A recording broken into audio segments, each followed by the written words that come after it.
Okay,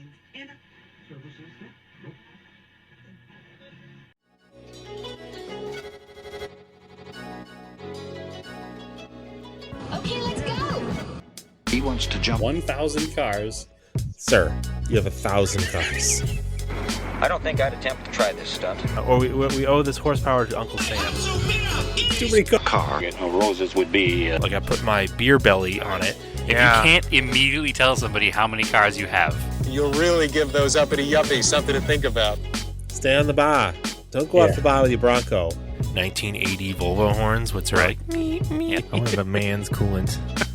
And he's like, oh, I thought it'd be small. It's for a small car. And I'm like, yeah, but it's still an automatic transmission. They're never going to be light. It's definitely going to have to crash. Starting off with Brad buying another car. That's the West. Internet. Is this a Nigerian oil print? I also wish you drove a tan Camry. Anyways, Anyway, that's a horrible, very horrible podcast content. very Talking about a picture. inside joke. They'd love to be driven hard. Welcome back to Auto Off Topic. What's up, Brad? Oh, lots. All kinds of things. We haven't recorded in 2025 yet. No, we haven't. So, welcome to 2025. No, we did record one, didn't we not? We had one episode. But it was so long ago we forgot. Did we? It's before you went on vacation. Yeah, because I went on vacation for like 6 years. Feels like it. No, it doesn't feel like it. It feels like I never left. Like I'm back at work and it doesn't feel like I took any time off at all. And I was literally out of the country for 10 days. It's been a long 2025. And it's apparently. January. Yeah. It's almost over. January, that is. Oh, let's see. What is today? The 22nd, Wednesday, recording for Friday. So, yeah, I was gone. I went on a sailing adventure. That makes it sound way cooler than it is. I didn't sail anywhere. I was on a giant boat, just being weighted on hand and foot. No actual sailing with sails. Cruise ship time, cruise ship life. Had never done that before. It's interesting, Andrew. It's very interesting. It's a heck of a cross section of people.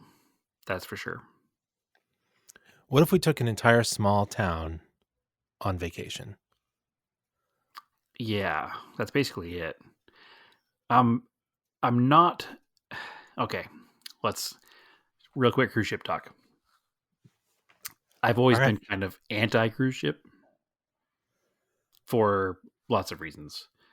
One is obviously, as automotive enthusiasts, we get angry that people come after our hobby for the environmental reasons and leave things alone, like cruise ships. So, always kind of was like, well, it is what it is. Not big into it because of that. But anyway, did it. They spend a lot of time trying to convince you that it's good for the environment, which it's not, but that's okay. That's their job, I guess. But at least they are making improvements to make it better for the environment. So that's good. It was Naomi's birthday and she wanted to kind of blow it out. So she decided we're going to go on a cruise ship for 10 days in the Gulf of Mexico.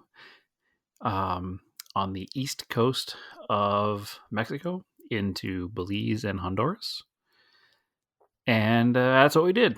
So not something I'm going to do all the time, but I will say that if you get the chance to do a cruise, Andrew, I think that you would probably actually enjoy it.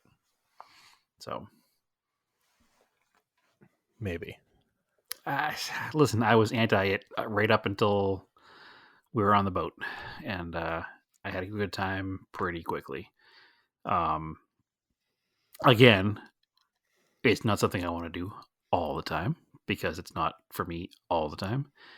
I was making a joke on the boat that, and if this offends anybody, I don't care. So I'm sorry, but I'm not really. People who only vacation on cruise ships are people who only eat at Applebee's. Sounds accurate. Yeah, they know that it's simple, it's easy. They know what they're getting. It's the same experience every time.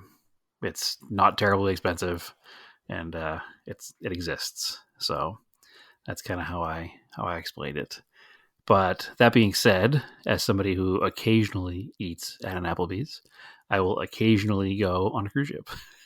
So I had a good time, and that's it's interesting because you get waited on hand and foot all week long. You know, dinners are like the wait staff is basically there to take care of you, so it's almost like you feel like you're a rich person for a while, even though you're just kind of cosplaying as a rich boat person. But it's all right. It was a good time. It was neat to see part of the world I wouldn't get to see otherwise. Getting to see the ruins in Progreso, Mexico, like the Mayan temples. Chichen Itza, this one is called. You've seen pictures of it over my whole life, and it's really cool to like walk up in front of it and see this ancient building. And we went to other ruins in Costa Maya. Just like the Nickelodeon show? Yes. Yeah, I ran around inside, and no, not at all. It is cool that like the history down there is pretty amazing. Like, a tour guide was telling us about the layout of some of the land down there. It's completely flat. There's no hills. There's no mountains. But if you look out into the fields, it's covered in hills and mountains. And yeah, it's a bunch of them they haven't discovered yet, quote unquote. No, they were saying that every hill you see has ruins under it. Yeah. And the reason that they haven't been dug up is because they're on private land.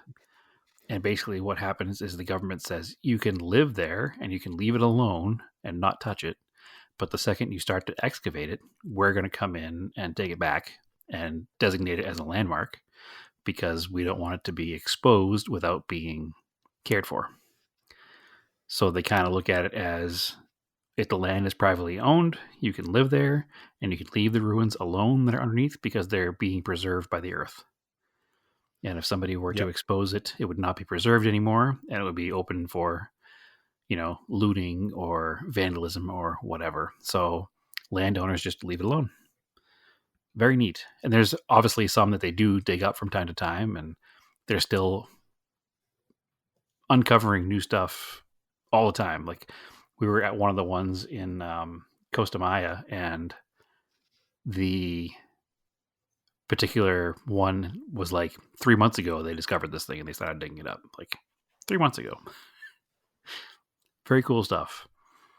But yeah, they use a lot of LiDAR now, and it can scan through all the trees and stuff. They can actually map a lot of the stuff without taking trees actually away. digging it up. Yep. Yeah, it's kind of cool. Yeah, we learned about LiDAR from our obsession with Oak Island.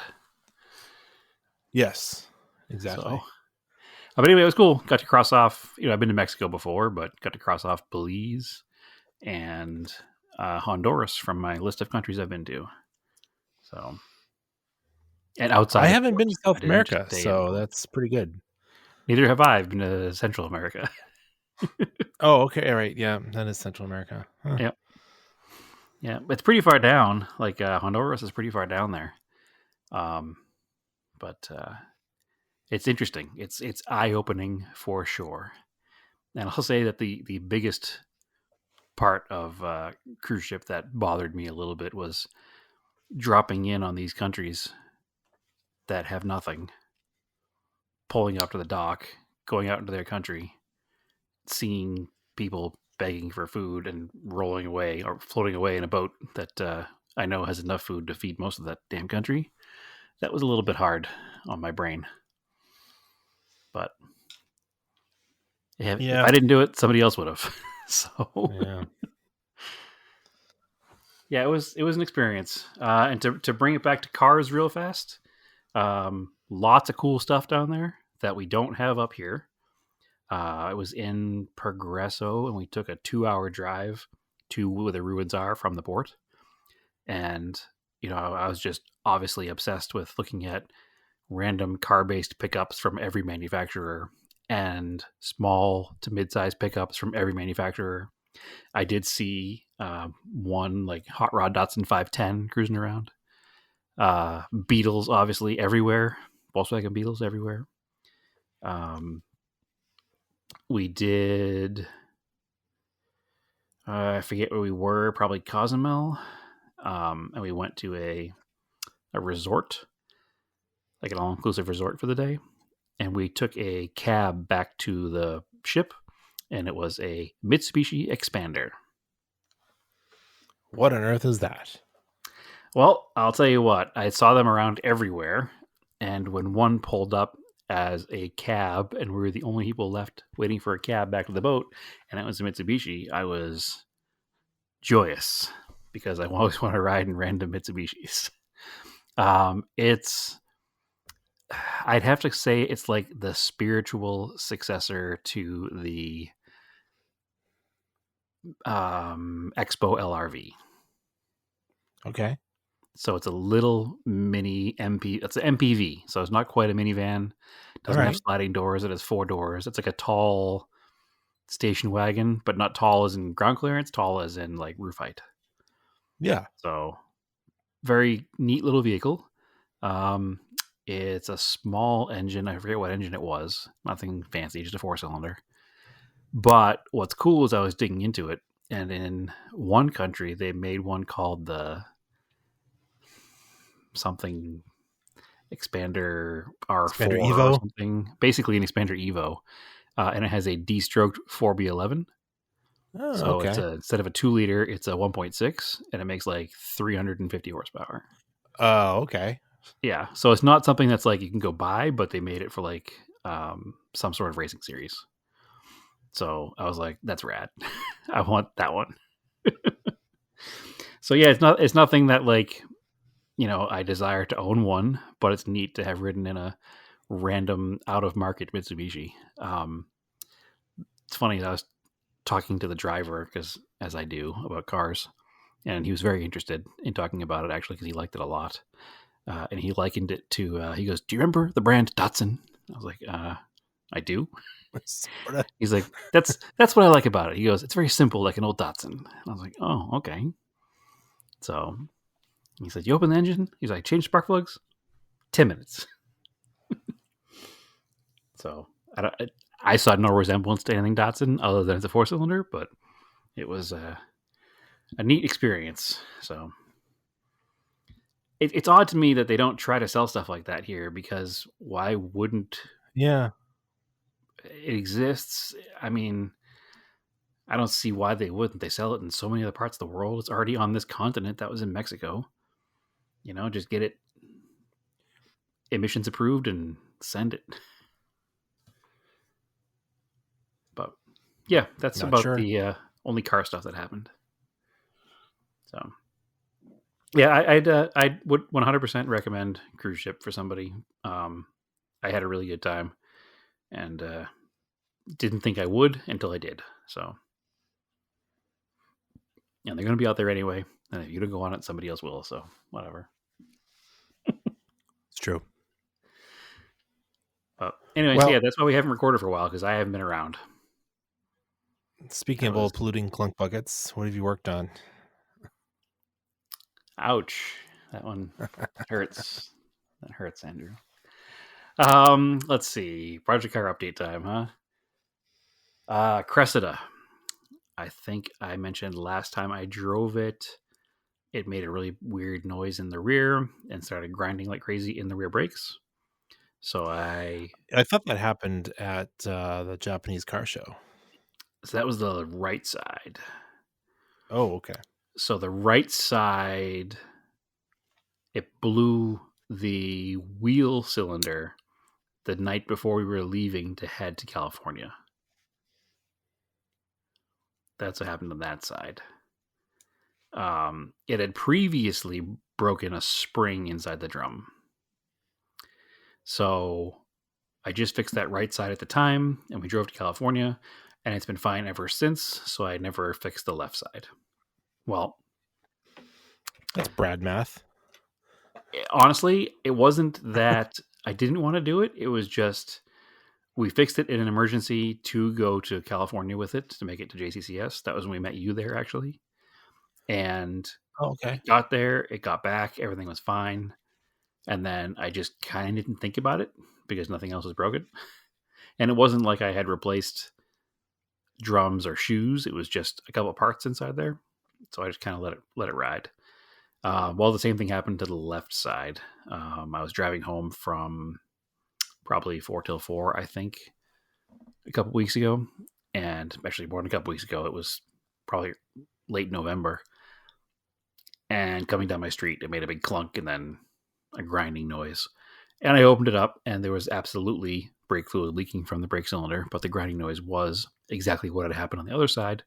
The return spring, the one that stretches from shoe to shoe across the whole assembly, had snapped and was just in the bottom.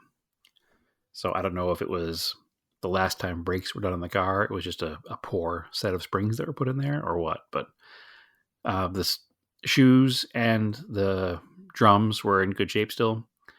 And so I just did the same as the other side. I slapped in the new spring and I put a new, excuse me, I put a new brake cylinder in it, blew the brakes, and car stops good again.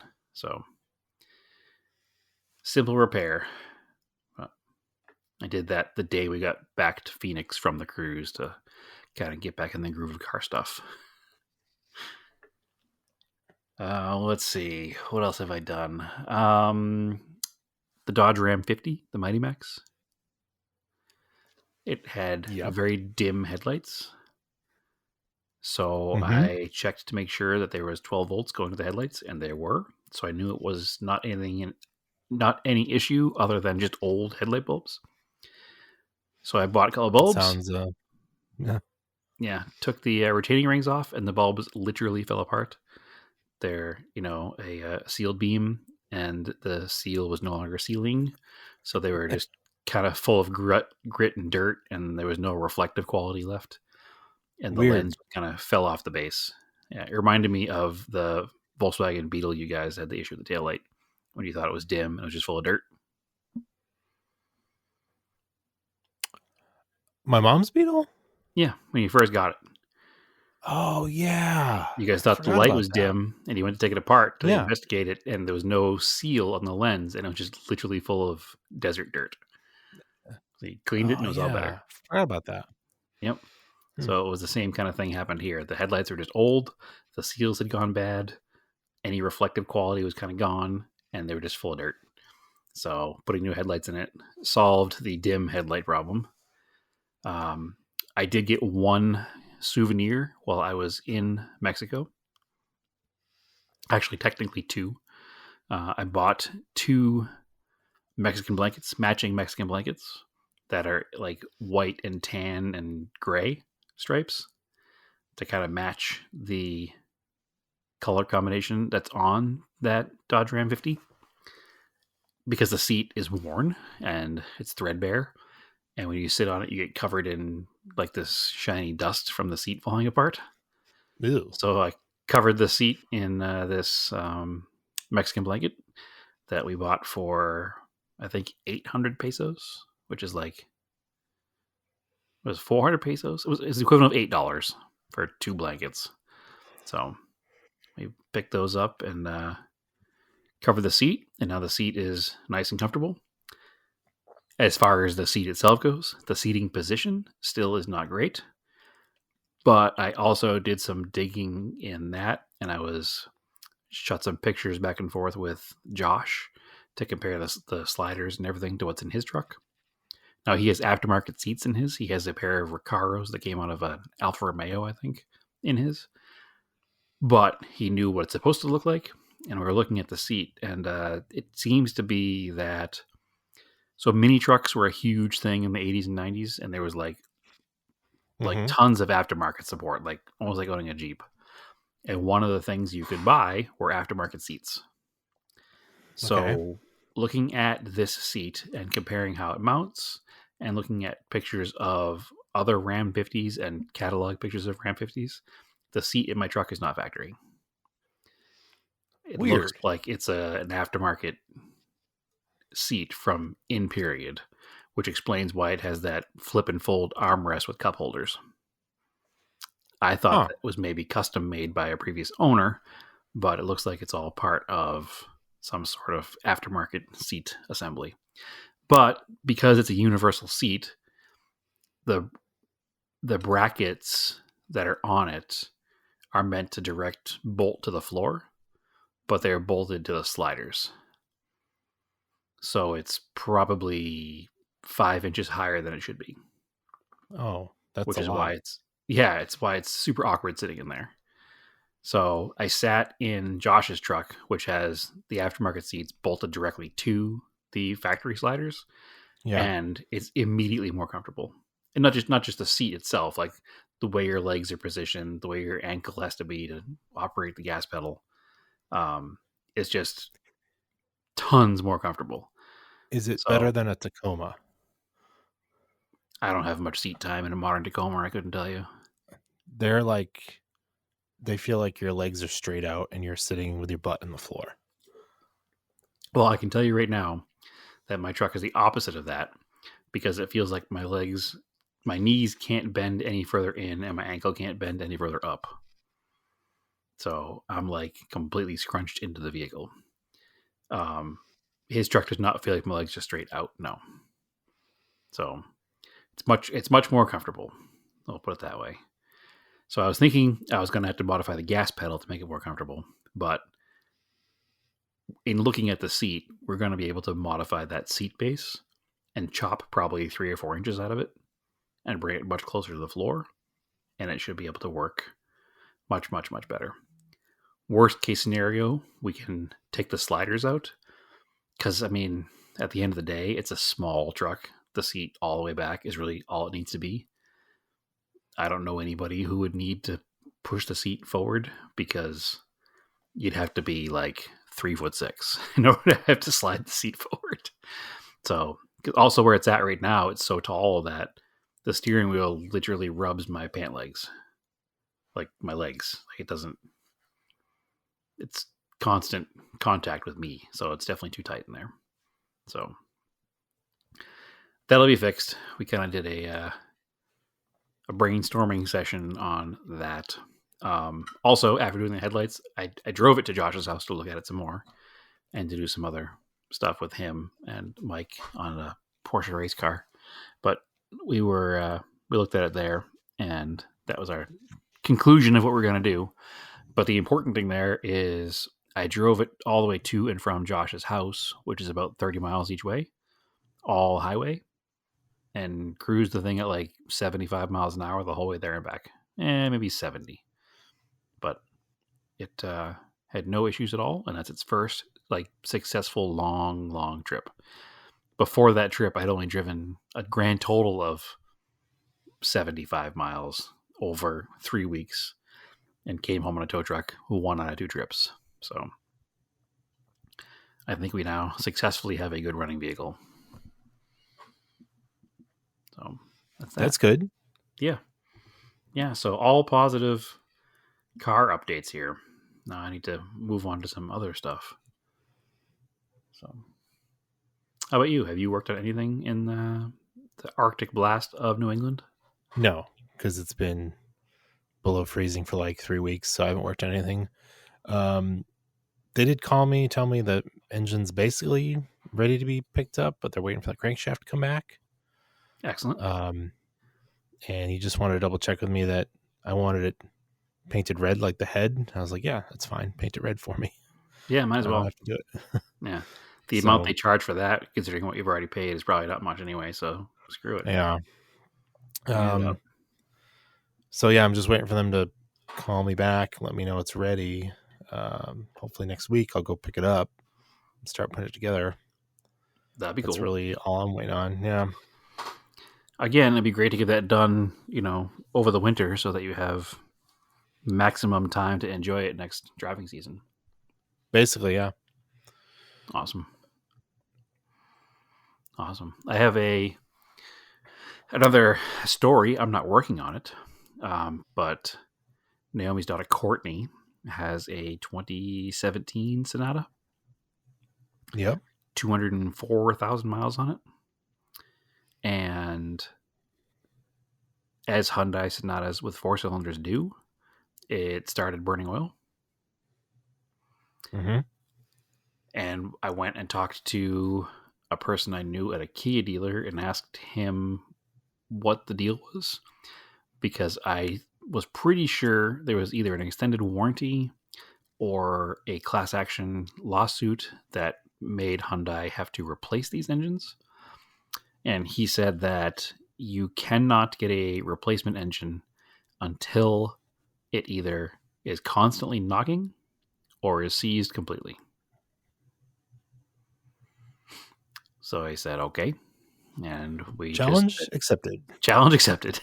No, we just kept, maintaining it as normal and driving as normal and checking the oil and making sure it had oil in it.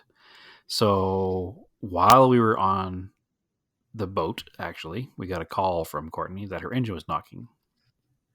So when we came back, we started it up, and sure enough, it wasn't constantly knocking, but it would knock, and then it would idle and go away, and then put it back under a load, and it would knock again.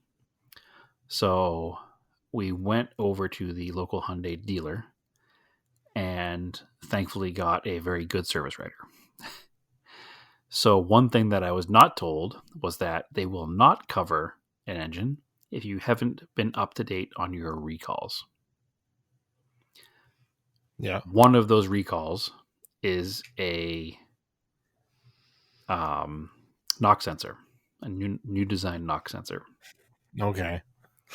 So they're like, she's like, listen, she's like, you have to put a knock sensor in it under recall. And she goes, your engine's not knocking all the time. The engine needs to either be knocking all the time, completely seized, blown apart in a million pieces, or the check engine light needs to be flashing. But none of that will be any good if you don't have the new recalled knock sensor. And I was like, that's interesting, because it's obviously knocking. The knock sensor is not going to fix the knocking. It's not knocking because it needs to be advanced or retarded timing. It's knocking because it's broken. So, But, I think it was kind of a wink, wink, nod, nod. Do this recall first. They also get paid for it, so they're like, whatever. 100%, which is why she probably said, like, wink, wink, nod, nod. Do this recall first, and we'll get you taken care of. Yeah. So we did the recall. That was this past Monday. Got the car back Tuesday. She drove it to work, and driving home, obviously when it was knocking, the check engine light started flashing, which is one of the things that the service writer said, hey, the check engine light flashing is a reason to bring it in to get a new engine. So my thought maybe is the new knock sensor. Because the knock sensor, the knock sensor is going insane. Yeah, the new knock sensor is probably, has a different range of reading or whatever, and it goes insane, and it says, I can't fix this. I'm going to flash this check engine light. So it did. But interestingly, the old one did not. So I don't know. It's not sensitive enough or something. Yeah, it's not knocking from low octane. It's knocking because the rod is loose or whatever. It's knocking because the bearings are wiped out. Yeah. Yeah. So anyway, so we brought it back yesterday, and she said, okay, what we have to do now is we have to put it up in the air. She's like, we have to check the bearing clearance. She goes, the bearing clearance is, that sounds so annoying. So annoying. If the bearing clearance is, such and such, whatever. She's like, and we can, prove that you've maintained it and have oil changes. Which she's like, well, I don't have like all of my records for all of my oil changes, but they were always done at like an oil change place, so they should be by VIN number able to pull it up through like Carfax or something, right? So, yeah. So she goes, all right, well, we'll call you tomorrow. So actually, just before we recorded tonight on a Wednesday, the service writer called and said, good news, your engine is seized. So, well, not seized, but replaceable, because the knocking is bad enough. So the good news is that she'll get a brand new engine in her 204,000 mile Hyundai, paid for by Hyundai, and she gets to loan her car while it's in the shop. That was that's a Southwestern car, right? I think I don't remember if she bought it here or Oklahoma. I think she bought it here. Well, they're not a big Rust Belt state, and either way. I'm just thinking Oklahoma, there's no rust in the car at all. So I'm just thinking, like, if you and I 15 years ago worked at a Hyundai dealer and they were doing this. Sure. And you had people coming in with a 200,000 mile Hyundai from New England to get a new engine. Right. It'd be like, throw the car away. Yeah. Because it would be rotted out around this engine that the poor techs trying to replace. Like, Yeah. it wouldn't be worth it. Well, think about it. The earliest vehicles affected by this recall, do you know what year it was? For this trick question, let's say 98. Oh God, not that old. No, 2010. No? Okay. So Okay. 2010 through 2020, Hyundai vehicles with the Theta 2 engines. So that's basically it's the 2.0 and the 2.4 four cylinders. So it's Santa Fe, Sonata, Tucson, Elantra, and Veloster. So this is post Mitsubishi 4-cylinder. There's your problem. Yeah, 100%. Absolutely. So yeah, there's been quite an issue here. So what the funny thing is that the vehicle we traded in for the Maverick, the vehicle we had before the Maverick, Naomi had a 2011 Sonata that she had since like 20,000 miles in 2012. And she got a new engine at 147,000 or 140 something thousand. So we've experienced this before. But hers was earlier on, before the class action lawsuit was settled. But yeah, she got one brand new quite a few years ago because she put another 100,000 miles on hers with the new engine before she got rid of it. So that's the hope here, because the rest of Courtney's car is in good enough shape. Like, it's not, again, there's no rust here. You know, it's just maintenance at that point. Brakes and suspension. What else do you need, right? So basically, she gets a brand new car, which is good because I didn't want to pay to put an engine in it. So yeah, no, it's just wild to me. You and I have put engines in enthusiast cars, but like, just like replacing the engine in a total appliance car. Sure. Well, I mean, it's not an old car at this point either. It's a 2017, so it's not 10 years old yet. So, a good majority of vehicles from 2017 are still financed. Somebody bought it in 2020. Yeah. It's 5 years old at the end of finance. They bought it 2022. They're only 2.5 years into their financing of a 4-year-old car. At the engine, let's go. That's a huge financial burden, because now you have something that's worth nothing and you have a loan still on the vehicle. So I can certainly see why Hyundai had to do this, because it's obviously their fault if you can prove the motor was maintained, and it's happening to so many of them. It's not like it's once every so often it happens. Like, this is almost every 4-cylinder Hyundai it happens to.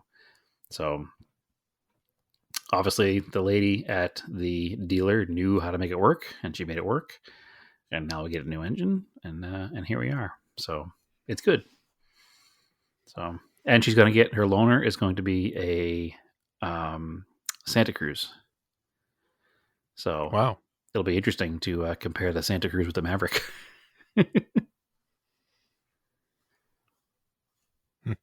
So yeah, so a happy ending to a car almost blowing up story. Yeah, there you go. So thanks Hyundai. All right, motorsports. While you were away, after right at the beginning of the new year, it was Dakar time, so they're in Saudi Arabia again. Did you get to watch any of it or catch up with any of it? So I didn't watch any of it on the trip because I had no internet for 9 days. I have watched some since I've been back. It's been a little bit harder to watch it because normally I like to watch the car as it's happening, but already knowing what happens makes it harder to like actually want to sit down and watch it. So I've watched some highlights. Yes. Are you watching on YouTube or like the Peacock app or something? I'm watching it on the Dakar YouTube channel. Okay.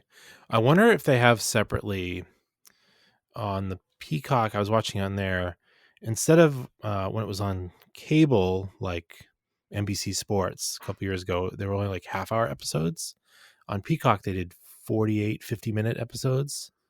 Yeah, I And about definitely didn't halfway, watch those. yeah, about halfway through, they did little vignettes on older Dakars. So I wonder if they have released those separately on like their YouTube channel or something. They're pretty cool. I forget the woman's name. They're talking to some French woman who rode a motorcycle during the first one in '79, and like was like the highest woman finisher. I think she finished like 10th overall. After they nearly all got lost in the desert because there was a giant sandstorm. Yeah, the They couldn't first see one each was other. a mess. And then they did one. It was a spotlight on like the is it Sichuan, the Maharis, the little beach cars. Is that a Sichuan? You know what I'm talking about? Top of my head, I mean, kind of. The Maharis, right? The little beach cars. Yes. So they used those as for the second, maybe I think that maybe the second Dakar. They used those as medic cars. So Yes. basically, those ran the entire Dakar. And like that was kind of cool. And they have one still in the Sichuan Museum with it still has like dust in it, like they'll like under the spare tire, it has all the dirt and stuff left over. But they had several, of course, in the '90s of Mitsubishi. I think it was '97. They had a really really hard stage through the dunes, and the Mitsubishi team was the only team that actually made it through the dunes. The Sichuans that were running that year didn't make it. But then they protested. They got the stage thrown out, and they're like, "What the hell? Like, we Yeah. actually made it!" Like, Yeah, your So- car sucked, not the stage. We made it through. That's yeah. wild. So there's a bunch of cool stuff like that. And they did a lot of cool coverage on some of the smaller teams and on some of the Dakar Classic teams, which we'll get to. That was cool. While I'm thinking of it, one of the guys that was running the Land Rover in Dakar Classic, the long wheelbase one, it was like the green one with the white roof. The driver is, come to find out, connected to the company I rented the car at the ring from. Oh, okay. Ring Freaks. Yeah, he like runs it or is the manager or something, or he owns it. So that was kind of cool. But Yeah, anyway, 1978, Martin de Cortanazzi was the Yeah. first, the place 19th, and there were 7. Yeah. There were 34 motorcycles in the first one. 7 of them were ridden Yeah. by women, all French. Yeah. Interesting. well, like motocross and like cross country riding is like I think big in France. Because then there was the 1980 Dakar, the little story. Vespa entered 4 scooters, I've factory back seen scooters. images of the Vespas in the desert, and it looks wild. Those were all French riders. Okay. Only 2 of them finished, but still, 2 of them finished. It's crazy. Yeah, I mean, to think that you did that on a Vespa, like completely unforgiving. Yeah. So now, in 2025, it's Dakar only in name because it is completely in Saudi Arabia. It's been in Saudi Arabia the last couple of years, but it's completely in Saudi Arabia. And interestingly, as a little aside, there's the Africa Eco Race, which happened at the same time that race from Paris to Dakar. So a competing desert rally style race.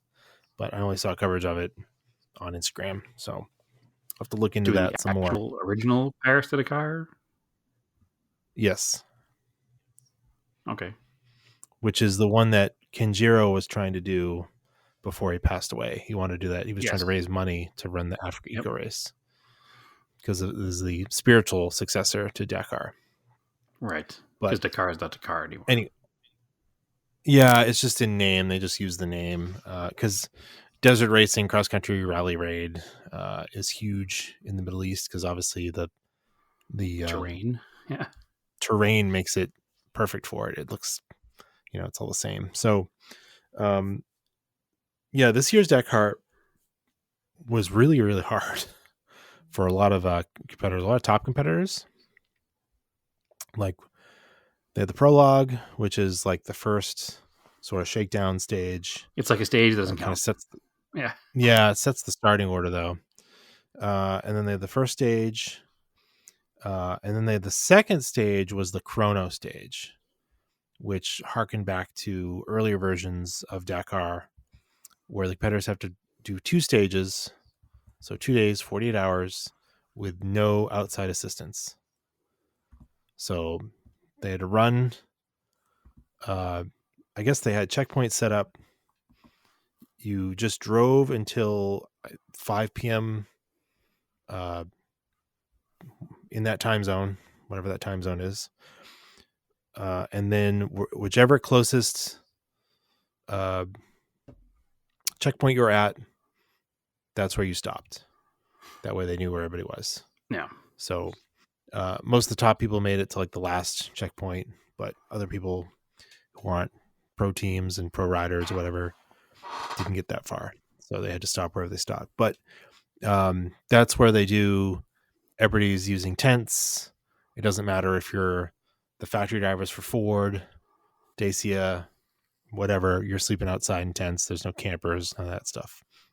I did notice that it looked like people were bringing the tents to them. Like the motorcyclists didn't ride with the tents on their backs. Yeah, they at least do that for them. They don't make them ride with the tents. Wimps. Yeah. Well, we'll get to the original category. So it was interesting this year. You had Dacia had 3 vehicles the first time they were running. Did you see them? They were like really kind of weird looking. Yeah, they're odd looking. Dacia Sand Riders, which I think Dacia is Indian. I forget now. I think it's French. Is it French? Well, I know they share a lot of cars with Citroën. Or Renault, because like because the famous Top Gear car, the Dacia Duster that James May always talks about, is also a Renault Duster. Romanian car manufacturer. Okay. Interesting. So yeah, they or Dacia Sandero is the Renault Duster or something like that. I it's interesting. Apologize that my Romanian car knowledge is not not at the highest level. Yeah, but anyway, they developed this whole prototype car, the Dacia Sand Rider. It said 3 top drivers. You had Nasser Al-Attiyah, who's won Dakar a bunch. Yep. Sebastian Loeb, who's won a ton of rallies. And off the top of my head, I can't remember if he's won a Dakar yet. I think he's come really close. I know he keeps trying. And Chris Torto, the woman, she's from Spain. She used to drive like the side-by-side things, and then got promoted up to run the Dacias, but ended up doing, because she was like the third car, doing a lot of support for Al-Attiyah and Loeb, because Loeb kept crashing, and eventually Loeb crashed out on like the 3rd or 4th day, which was pretty surprising, but it felt like they were pushing really hard or something. And so just to go back, Dacia is actually pronounced Dacia. Dacia, and their first cars when they first were founded in the 60s were licensed Renaults. And then at some point, all through the 80s, 60s, 70s, and 80s, they were all just Renaults. But then in the 90s, they started making their own cars, but they were mostly powered by Volkswagen. And then in the early 2000s or late 90s, they were purchased by Renault and now are a division of Renault. So that's why I thought they were French. Yeah. Because they've basically always been French. So, yeah. Anyway, carry on. Well, you've got. I've definitely heard people say Dacia though, right?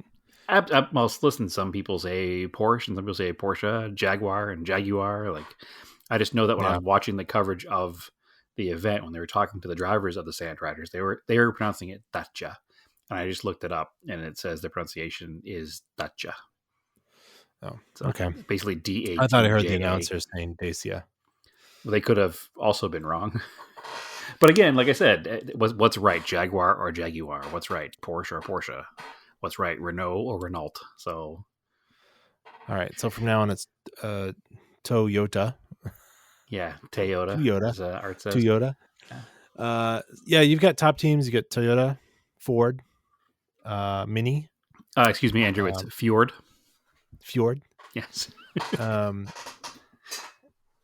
But it's kind of cool because so these are the cars category, which are really just like kind of like trucks, but I mean they're tube framed rally buggies with sort of a body shell that resembles something that's in production. Well, it's like the Toyota looks like a Toyota pickup truck.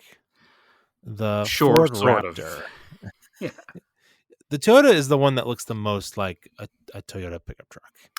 The Ford Raptor, it's cool looking, but it's like the grill is like a Ford Raptor. The rest of it is just like this Batmobile looking thing. Yeah, and the Mini is very similar to it. The Mini actually looks like a Mini, but it's just like a jack. Like if you put a Mini on a monster truck chassis. It looks like a Mini that was built for the next Mad Max movie. Yeah. But anyway, it's pretty cool that Ford entered a full factory back team with 3 cars.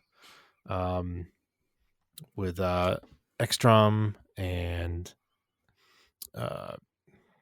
Carlos Sainz, and I forget who the third driver did was. Not do well.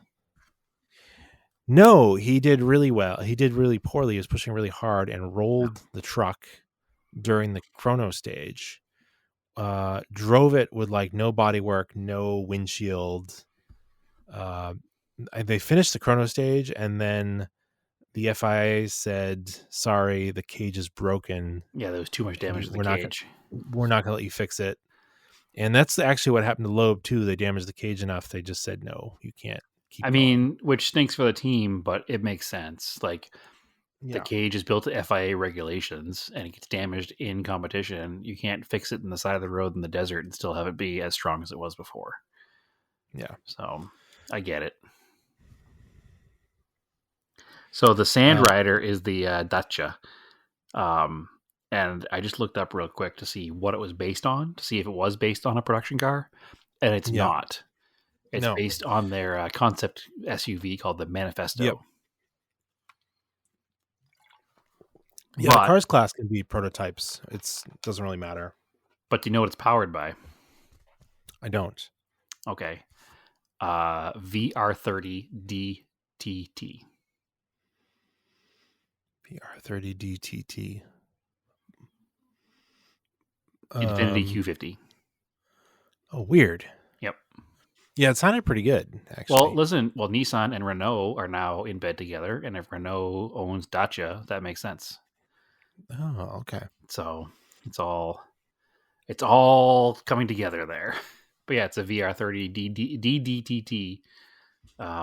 And the race version, they don't make a ton of power. I thought they would make like, some ridiculous amount of power, but it's like 350 horse. Yep.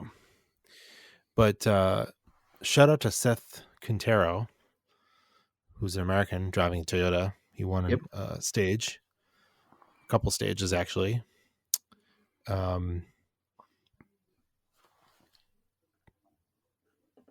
But in the cars, eventually, it was in a Toyota.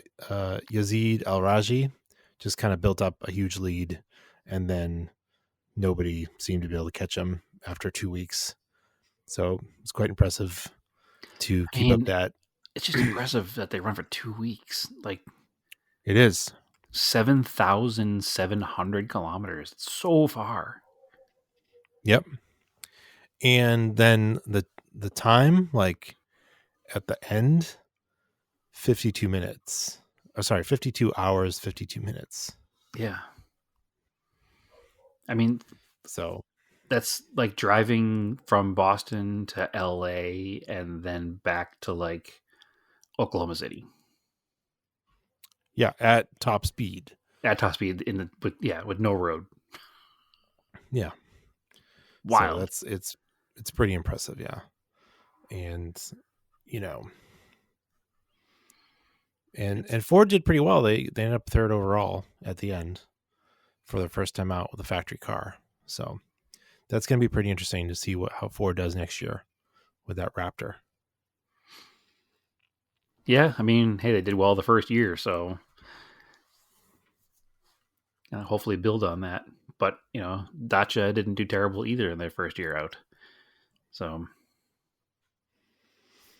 it's just interesting, the type of the sort of thing that they have to do, where you don't always want to win a stage. Sometimes you want to take a stage win, but if you win a stage, then the next day you have to open the stage. And if you have to open the stage and there's no tracks to follow and you have to do all your own navigation, which might be you got good anybody to because follow. people get lost and then everybody gets lost together. Yeah, but you can lose a lot of time as you're trying to open the stage and basically clean the road off. Yep. So it's the great guys equalizer. Yeah. But yeah, so it's not always advantageous to win every single stage, because then you have to open the stage. Yep. So people will play games where they get out really far and then slow down, and so it's an interesting test of like endurance and car building. And so, but I noticed this year, maybe it was last year, they got away from the quads. There's no more quads. It's just bikes. Yeah, they have bikes and side-by-sides. Well, there's Challenger T3, which is those purpose-built things. They're all the same. They're whatever this chassis is, it's a Taurus. Yep. And they're all the same. They're basically a spec class. 86 Ford Taurus. Yeah, I'm kind of like meh on it. It's just like some 4x4 thing. It looks like a full-bodied side-by-side sort of. It's weird. But I think it's a whole class in Rally Raid, like a spec class. SSV class is side-by-sides. Yes. So what I'm talking about is Challenger T3 is these Taurus things. Yep. Like a spec class. Then you get the SSV T4, which is the side-by-side, which is interesting as they're struggling to sell side-by-sides. They are going racing with them. So it's just Polaris and Can-Am just battling at Dakar, which is not something I would have ever thought would happen, but here we are. Well, I mean, they're probably trying to market them to other parts of the world that maybe don't have as much of a presence there. They're at a point of saturation in the States because it's a toy and it's a $20,000 toy. So it's the kind of thing that once somebody has one, they're not going to go buy one every few years. Some people obviously do, but most people just buy one and keep it for a long time. So they're just kind of at a point of saturation here. It's interesting though, because they did originate in America and people started racing them in Baja. A lot of the drivers from here have crossed over and done Dakar with them. Yep. And they do really well.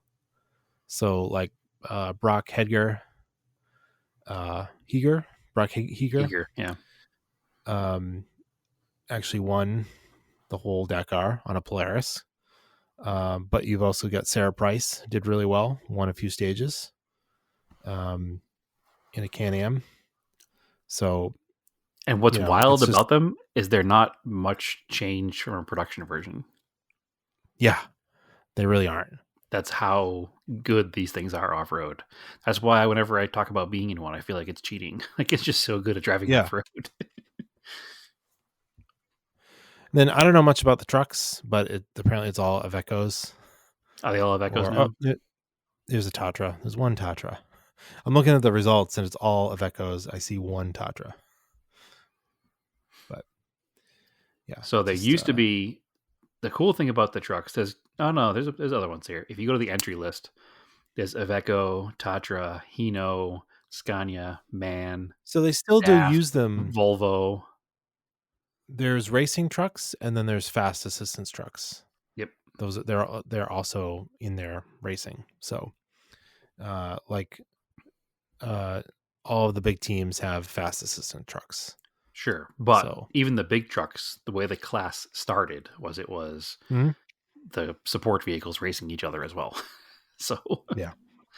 but yeah, there's quite a few brands. Like I said, Iveco, Tatra, Hino, there's even a Volvo, a DAF. So there's a few out there. So they just didn't all win. And then good. I want to talk about the bikes though, real quick. Okay. So Daniel Sanders, just absolute dominant performance, especially against. So Ricky Brayback won last year. Yep. So he was trying to go for a back-to-back. Which hasn't been done for quite some time, I think. Yeah. And Daniel Sanders just kind of went out on the first stage and won the second stage. See the Australian kid? Yes. Okay. I wouldn't say he's a kid. He's probably Australian guy. late 20s. And he won like, let's see here, 1, 2, 3, 4. He won 4 stages, but basically just put up such a huge lead that nobody could catch him towards the end. Yeah. So. Oh no, he's US. Oh no, he's Australian. Never mind. He's I'm Australian. looking up now. He's Australian. Yeah, I was right. Yeah, he's 30. He might live here and practice. Who knows? Well, no, he rides for a KTM US team, which is why I thought he was American, but he's actually Australian. Yeah. And Ricky Brayback only won 1 stage, but had a pretty rough rally. Well, it's hard to stop a KTM. Now they've won so many years out there in the desert. So at one point they won like it's interesting 19 straight or something. Because then they went out of business or filed for bankruptcy. They filed for insolvency, Yeah. which is like European bankruptcy. It's not exactly the same. It gives them time to pay back their creditors, and they might not go under. So we'll see what happens. But yeah, it's not a shame because they have such a great racing history and pedigree. But yeah, they're not a very well known brand in the States, but worldwide they're a huge brand, and they do sell them here. In fact, I worked at a motorcycle dealer many, many, many years ago, and we were a KTM dealer. They're very cool bikes. If they weren't expensive, I might have bought one instead of a Royal Enfield. Yeah. But, and then before I get to my favorite class, they also did the Mission 1000, which was alternative power vehicles. Okay. I didn't see anything on that. So, wildly, Segway had their own Dakar motorcycle. Okay. I just learned recently they were building motorcycles. Yeah. This thing's all set up for Dakar, fully electric. And they had some video of it running, and it's just like spooky because they're just like super quiet. They're just like riding it through the desert. There's a couple of things that were, so basically it was only, they had the electric bike, a hydrogen powered, like that Taurus vehicle that's like a side by side, but not quite. And then they had a MAN truck that was hydrogen powered. Okay. As just examples of alternative vehicles. So that was the 3 vehicles, one of each style in the class. What was the range of the motorcycle, do you know? As sort of a exhibition type thing. I don't know. Maybe I think that's why it was Mission 1000. I think it's like it was lower mileage for them to make it. So yeah, I'll have to look into that because I don't know anything about that. Interesting. Didn't know anything about it. Yeah. But my favorite class that they brought out a few years ago, and that's only gotten cooler, is the Classics class. So do you know anything about this? I do. I know it's not a flat out high speed. It's more of like a time speed distance. They're still Yes. going quickly. They're not going slow, that's for sure. And I know there are a couple of classes within the class. There's like 86 to 98, 99 plus, and pre 86.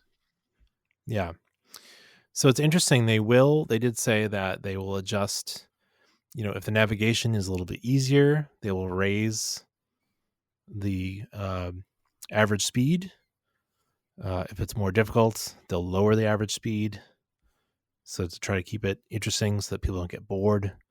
Because they're, unlike the TSDs we do, they are doing that in full cars with full roll cages, Yeah, full of course. gear, the whole deal. Because there were some people that in the dunes, the cars got rolled over. There's a couple of Monteros down, but I'm sure they'll get fixed. Oh, I'm sure. But there's actually a ton of Montero content. So if you're into Piero Monteros, Well, I there's mean, a ton of them. the class has 112 vehicles in it. Yeah. So many. There's a 959, Yep. which was really Super cool. Bunch of, like I said, Piero Monteros. Did you see the Audis? I did see all four of them when they So launched them one all of together them, one day. yeah. One of them, I believe, was an original, and then the other ones were copies that they based off that car. Okay. So you don't have to have an original Dakar car to run the classic. You just need a There car probably aren't that many left. no. But there's a lot of old Land Rovers, old Toyotas, Nissans. I saw there was a hard body pickup that was really cool looking. Yep. The 924 was super cool too. Mm-hmm. There's a Duchevaux, old Peugeots, old Citroens, like cars, like just stuff that they actually did run back in the day, which is kind of crazy. Yep. A lot of them had a lot of trouble with the dunes, which is where you would expect them to have trouble with it because it's the soft sand. But this is like my Dakar dream would be to run this classic. Like that's the way I'd want to drive it. Sure. Because I don't need to go flat out, but I want the adventure of doing it and driving around in the desert. In an old Mitsubishi, of course. Yes, very much. Yeah. Very, very much. Because that was so not only did they did the 48-hour chrono stage to invoke the history of Dakar, where they'd have no help stage to stage. At the very last stage, they did a mass start, as they used to do back in the day. So they let everybody go in waves. So they had just all the cars going at once, Which is insane. Cool. Yeah. Yeah. But it's a cool nod to the actual history of it. Yeah. And then that's why I want to talk about the bike classes. So they've got Rally GP for bikes, which is the top tier pro level riders. You are like world ranked cross country, off road, dirt bike rider, whatever. That's how you get to get into that. And then the one level down is Rally 2, which maybe you haven't done many Dakars, you don't have a lot of wins, but you're still a high level rider. And then they've got the Motul like Moto Classic, and that is done in the style of the original Dakar, where you're only allowed to bring what you could fit on your bike. They modified it a little bit. They let you bring a case, tools, like 2 sets of wheels, and like some personal items. And then what they'll do is they'll transport those from stage start to stage end for you. But as the rider, you're responsible for all your maintenance. So you have to no take care of mechanic. your bike. No mechanic. They'll provide you with they've got some support trucks there, I'm sure with air compressors and stuff like that. But mostly it's just all your own tools. You're doing all your own work. So if you really, truly want the adventure of doing Dakar on a bike, that's the class you can do it in. What do you think? You gonna do it on your Royal Enfield? No, I'm not. I guarantee you, I don't have the riding skill for that. So I think I will skip that. Also, I guarantee you, my Royal Enfield does not have the wheel speed to climb these dunes. So Watching these guys ride bikes up these dunes, like, and the thing is, like, the rear tire is like skipping sideways at however fast they're going, and they're just like whoop, just like surfing with it is just wild to me, right? the amount of upper body strength and lower body strength combined to move that 400-pound motorcycle around like that is impressive. But they're just talking like, you know, one of the guys they're interviewing, they're doing stages sometimes that are 400 kilometers where you're standing on the pegs. Yeah. Because you can't sit down. Like, that's just so crazy. Hey, listen, the trend in work is stand-up desk, so it's the same thing. Yeah. And a lot of the videos of guys taking big spills and getting hurt, but being okay enough to get up. And then, luckily they've got all the GPS stuff on the bikes. I don't know if any of the stuff that you've watched, if they crash or a car would stop, the thing starts beeping because they want to know that you're okay. Sure. And if you don't respond, they come get you. But, sometimes there was one video I was watching, I don't know the guy's name, but he clearly fell off and broke his nose and it's bleeding all down the front of his shirt. And there's a photographer there that comes over and she's like, no, you can't. He's like, I want to keep riding. She's like, no, your nose is broken and you probably have a concussion. Yeah, that was early on. That was like day 2 or 3. I did see that one. Yeah. And like, you feel bad for them because they're so upset. They just want to keep going because they want to finish it. Yep. Because their dream, but it's like, oh, you should really, you can't mess around with a concussion. No. I mean, listen, sports in general is much safer now than it ever has been, right? Or not safer, but they try to mitigate pay attention to because there's just if you're riding with a concussion, you can make another mistake that could kill yourself. So it's okay, so Dakar Classic. Yep. You want to do that someday in your life? Yes. So the rule with the Dakar Classic is the vehicle has to be a vehicle that has competed in rally raid events pre-2000. So it doesn't need to be a Dakar vehicle, but it does need to be a actual historic race car. And do you want to know what can you guess what the entry fee is?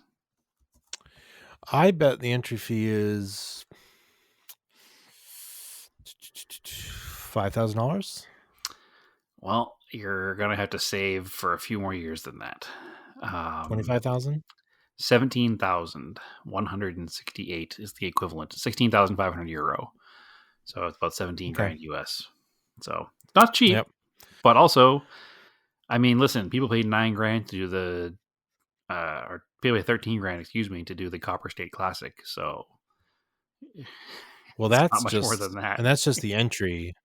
That's not. Of course, it doesn't include the car, getting your vehicle there, and fuel, having crew, and tires, and crew, and yes, no, it certainly is not in the realm. No, I honestly figured in my head, I was like, if I had an extra $250,000, I could probably do it. Just right, just $250,000 to burn. Neither one of us have. Yeah, no, I don't. But if I had like 250 grand, I could probably do it. Yeah. I could have to buy the I would car. just have to continue to pay off my house and then sell it and then have nowhere to live. Yeah, I could probably buy the car, and then if we're very careful about prepping it, not to spend too much. And then if I could get, I'm sure there's 4 or 5 people I could rope together and not pay them because they'd want to just hang out and do it. I'd pay for everything else. Yeah, it would be you, me, Jordan, and Andy out there and fixing your car. Yeah. Jordan would be your navigator. He's done it before. And yeah, so I think I can do it on a budget. All right. Well, when you get that budget, let me know. Again, that's about what this house is worth, or what it cost. I guess it's probably worth more now. But I don't think that Naomi would be down with me selling the house to do 1 2-week trip to Dakar. So If people want to finally donate to the podcast, that's what I Yes. would put it towards. yes, All right.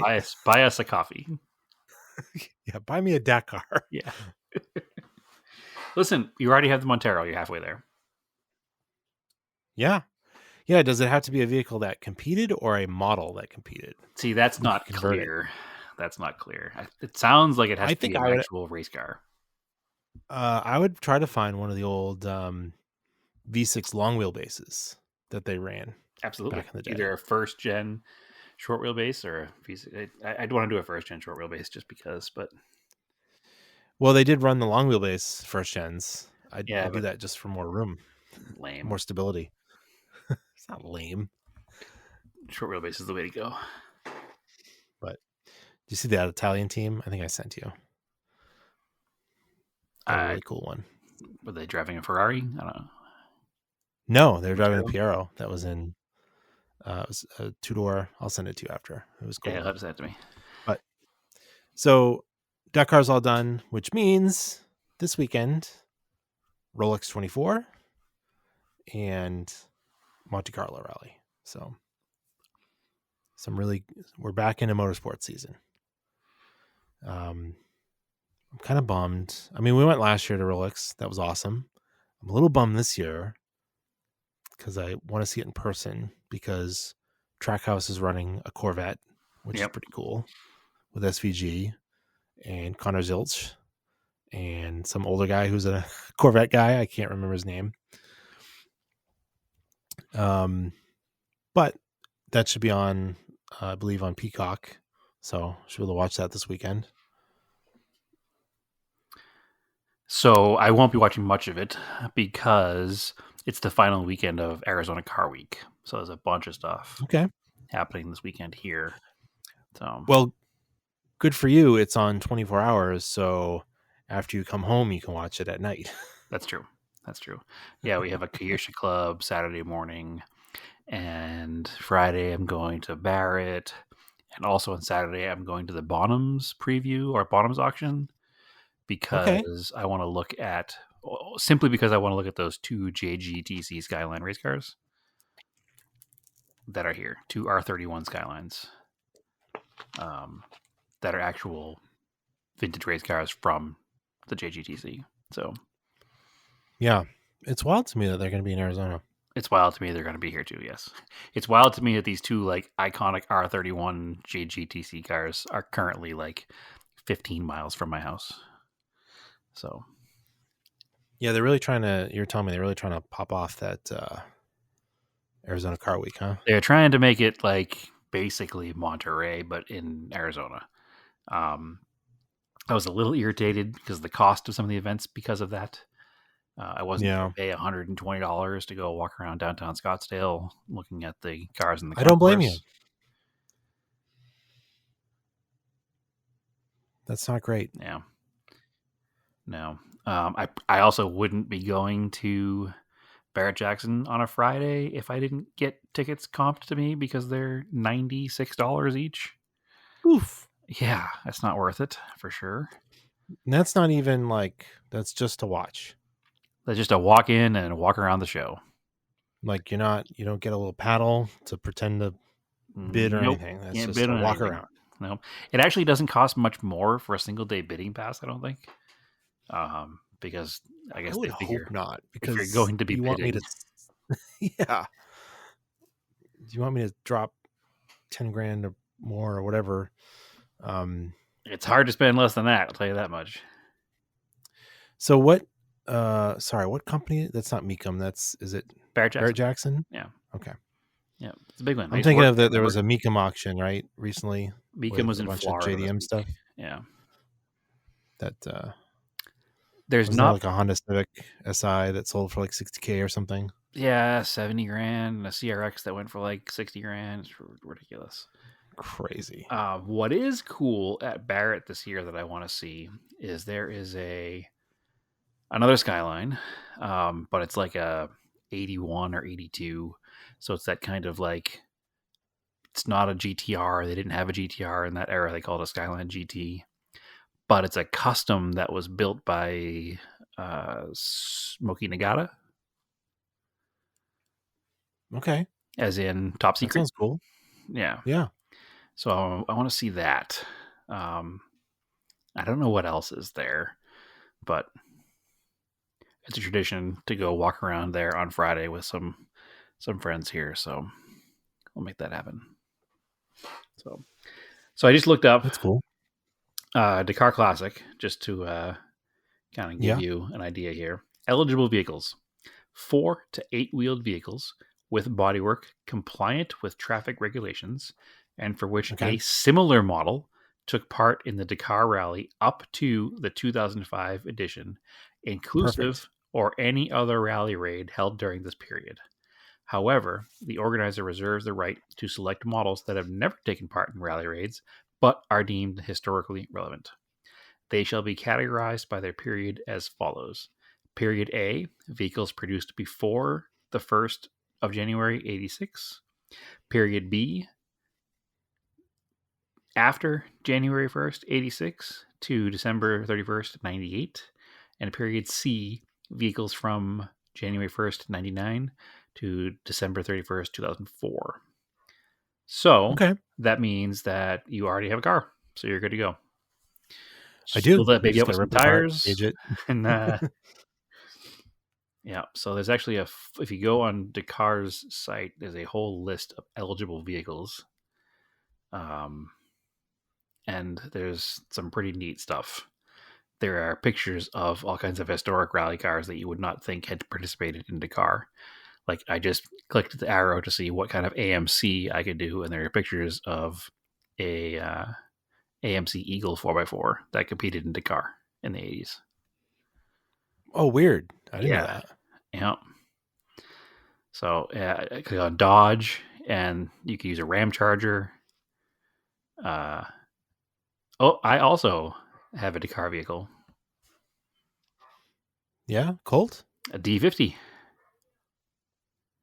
Yeah. I have a picture in the Mitsubishi Motorsports book of one, a first gen. So It's like gray. It's kind of cool. gray with a black like cap on the back. Yep. That's the one. Looking right at it. Mm-hmm. Super, super cool. And it has giant Right? driving lights, which my car needs. So, Right? yep. I'm telling you, this is like, All right. if I ever come into just like $1 million, Well, if you we'll have just enough buy a money, couple of these. if you have enough money, We'll do a 2-car team. Yeah, bring me along. I want to bring a car too. So Yeah, because I know enough people that would come hang out with us and help us out. yeah, I'd pay for I'd pay for their airfare, I'd pay for their food, yeah. and they just have to hang out with us. I'm paying for their friendship. Yeah, goddamn, I love this picture of this truck. Now I'm super obsessed. I've got to find tons of pictures of Right? the truck. Super, super cool. Rad. And I mean, they raced a lot of them in Australia, like cross country rallies too. So Yeah. Well, that was tons of Colts there. There's no Colts listed here. yeah. Oh, but I bet if I go to Mitsubishi, they have early Lancers, which are Colts. What? And- Go ahead. Nope, that's not. I'm good.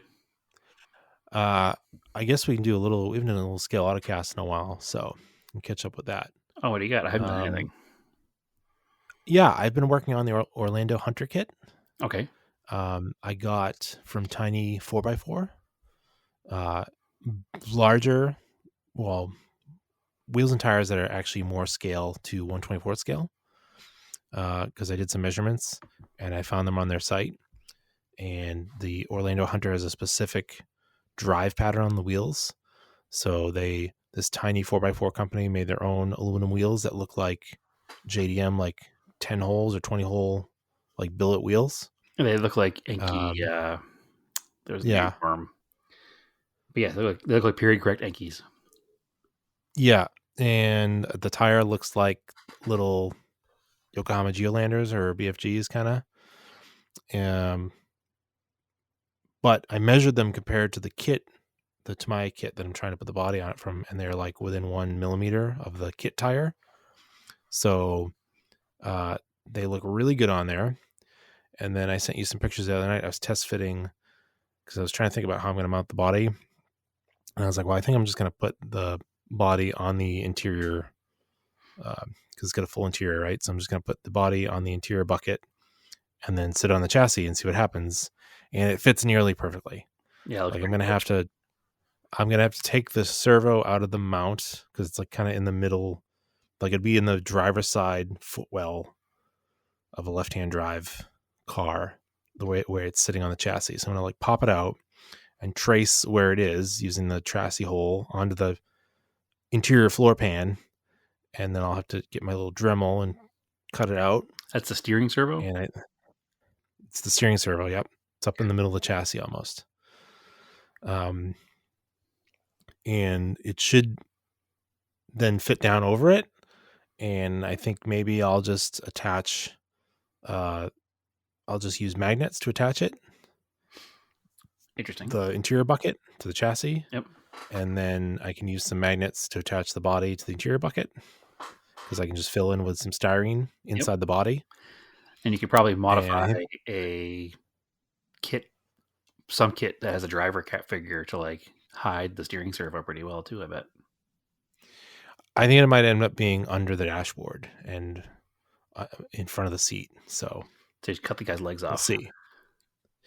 Yeah, we'll see. And then I got to figure out, I think I can make the battery fit under the interior bucket above the frame, like where the fuel tank would be on the real truck. So, because I don't think I can get a smaller battery pack than that 2S. It's a very small battery pack already. Not sure if they make one smaller. I can try to find one because I don't really need like a super long battery life because it's got brushless and it's so small. It should last a while anyways. Yeah, it probably will last a ton of time anyway. Yeah, it fits and it looks closer than it has any right to be for like making it fit. So that's kind of cool. I took the axial. Sorry, it's not the axial. The Element Utron. And I got a bunch of parts for that to shorten the wheelbase. I got the links that I need, all that stuff. I'm going to work on that. I'm trying to make little videos for it too, because there's not really any videos on how to do this to this specific chassis. Okay. It didn't come, I think I mentioned, it didn't come with any bearings. It just has all bushings. So annoyingly, this is why I want kits, because I have to take the whole thing apart now and put bearings in it. Add bearings. And it's like, well, I could have just built it with bearings to begin with. For sure. So I got a bearing set for it. I have the links to shorten the wheelbase to 313 millimeter. I got Injora. I think they call it Injora. Yeah. They are like the revolver wheels. They're aluminum. They again look like JDM type of Anki wheels. But then I was able to combine them with Proline makes a 1.9 size scale BFG. Okay. KO2. Like it's perfect. It's a perfect KO2. So, and I've got the long wheelbase Montero body to go on it, and it looks great. So, like it nearly fits on the chassis as is. It's just the wheelbase is a little bit off, and it needs to be shorter. So that's going to be really cool. I got to figure out how to mount that with the body mounts and using some magnets, but that should be a pretty cool, easy, decent project to do. Yeah, I'm excited to see it. See it done. I want to finish doing a 1/24 scale model to RC build as well. I don't even know what to do with it when it's done. I just want to have it done. So yeah, I'll drive around a couple times. I'm not going to really like drive it hard.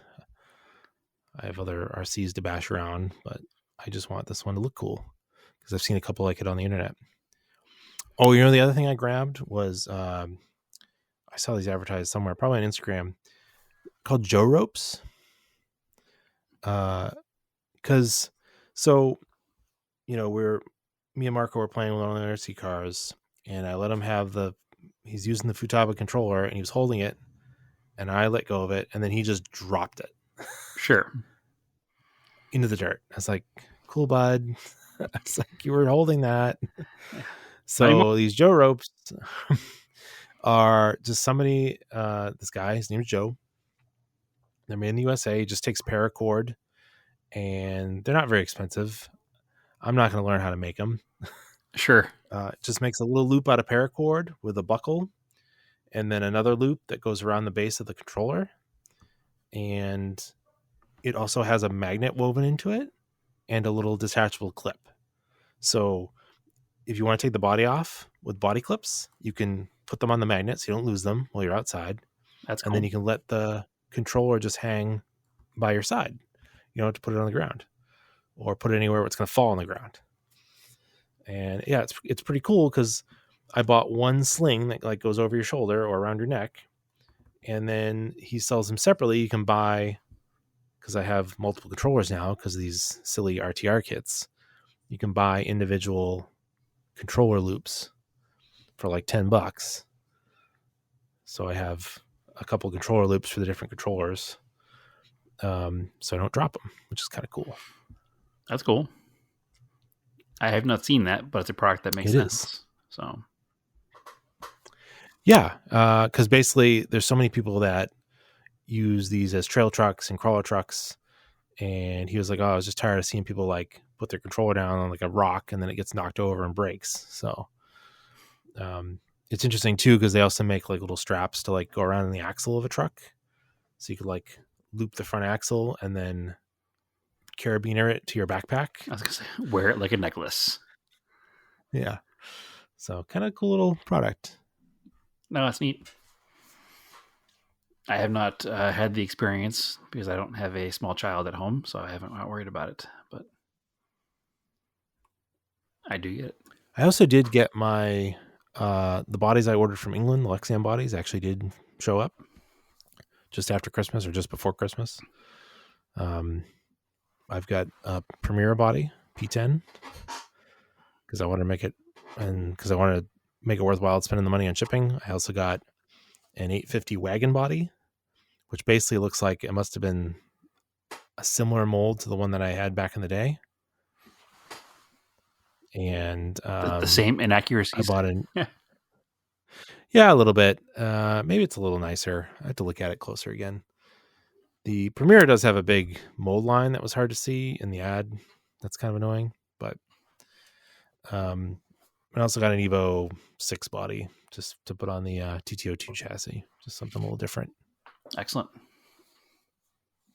But that's I feel my like scale autocast. I feel like I'm slacking because I don't have any scale autocast to talk about. And I haven't got a bunch of diecast. MERC really stuff. Put some pictures up of them. Yeah, I have to take pictures of that Cressida that I got too. It's just sitting here on my desk. I haven't taken pictures of it yet. So get back into it this year. So I think it's an episode. Yeah, I got a bunch of new mini GTs I'll take some pictures of. But anyway. Yeah, I think that's a cool episode, right? Sure. So we're back. Sure. Thanks for the confidence. Nothing is cool. Everything is terrible. It is. It's like cool to be uncool, right? It's the paradox. Yeah. Well, I'm really good at being uncool. Anyway. All right. Well, you can follow us. We're Auto Off Topic Podcast on Facebook. Auto Off Topic on Instagram and Threads. And I'm Racing Anger on Instagram and Threads. And Brad, where can they find you? They can find me on Instagram at TSISS350 and at the same on Threads. And don't forget to follow Scale Autocast on Instagram. And if you're interested, come join the Discord. Because we have a lot of cool people in there talking about cool stuff. I actually just, if you play... Bunch of really chill guys. Play EA, yeah, let's just chill guys. If you play EAWRC, we've got an auto off topic club. I just did for this weekend. It goes for 10 days. I did a 90s Group A Monty rally. So you can go join that club if you're not in there, or go play it if you haven't played in a while. And if you try to join the club, just drop me a message somewhere and I'll let you in. All right. Anything else, Brad? Nope, I'm good. All right, cool. Keep cards analog and name the roses.